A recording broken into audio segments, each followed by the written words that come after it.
guddida khudradleyda suuqa Gobonimo ayaa ka mahad celiyay dhismaha saddex hangar oo ay u hirgelinayso dawladda hoose ee Hargeysa kuwaas oo mahadnaq ballaaran u jeediyay maayarka caasimadda Hargeysa haweenka khudradleyda ah ee ku ganacsada suuqa Gobonimo oo guddidoodu ay la hadashay warbaahinta telefishinka qaranka Soomaaliland ayaa xusay in hangaradan maalgelintooda ay bixinayso dawladda hoose isla markaana sida ugu dhaqsaha badan lagu hirgelin doono gudoomiyaha guddida khudradleyda suuqa Gobonimo Saynab Xuseen ayaa ugu horreyn waxa ay xustay hangaradaasi iyo dhismahooga iyo qorshaha dadka danyarta ah lagu hirgelinayo guusha ballaaran ee weyn ee haddaanu nahay khudradleyda noo khaaska ah noo qabteen inay noo gargaareen khudradda dalka ay u gargaaraan suuqa Gobonimo aad baan u hambalyeynaa waxay noo keeneen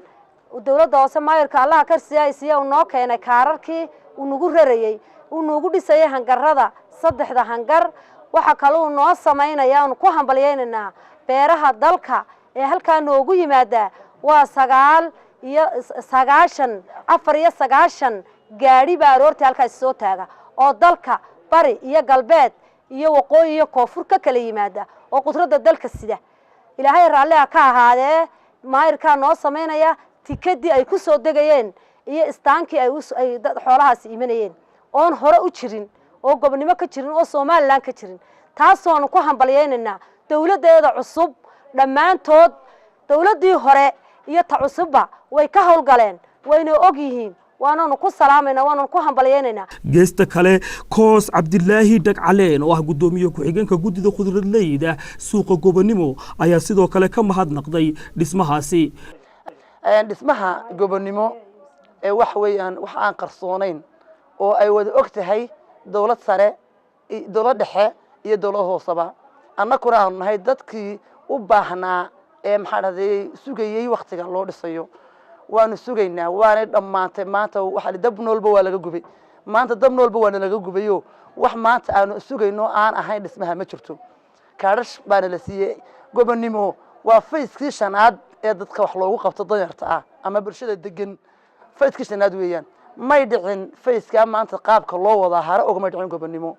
cagaf baa la suri jiray iyadoo ay taalo burcadka islaamu ay dhitaysta wax kale iska daayo iyadoo ay taalo khudradda subaxaan soo kala baniyado galangacaas oo ima jirnay maanta maayarka caasimadda Hargeysa de mala nin walba hadii uu rado wax qabad ma laha waxa laga yaabaa in wax la qarinayo waxaan leeyahay waxaba kamid wax qabadka koobada muuqda Gobonimo iyo suuqyada Hargeysa banayntooda wali ma dhicin maayarada diyaar garooba arrintu wada banaynayay laakiin maayarkanu naxariis ayuu dheeriyay maxay maayaradii hore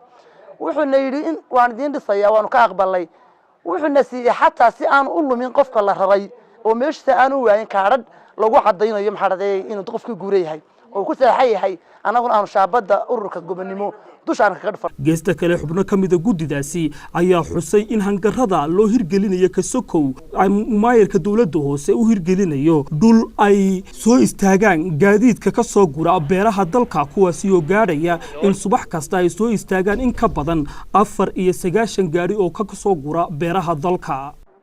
alxamdulillah rabbil alamin khudrad wadan ka soo godo aad u far badan oo saaleedin sheegay aan la tirin karin inta say irmaanay 94 beerootay dhulkii lagu iibin lahaa baakinka gawaaridu u joogsan lahayd iyo saddex hangar oo la yiri dadka cadceeda halaga xareeyo ayaanu dawladeeda sharafta la ka rajaynay dadkii qayb wax ka qaatay baan maanta abaalkayga intii u horeysayna ilaahay ka raali galiya anagoo hooyooyinkii wadanka ilaahay maada ka gaadhay madaxweynaha iyaga ku hor iyo ku dambe mahad baan u haynaa alxamdulillah allah idin sharfo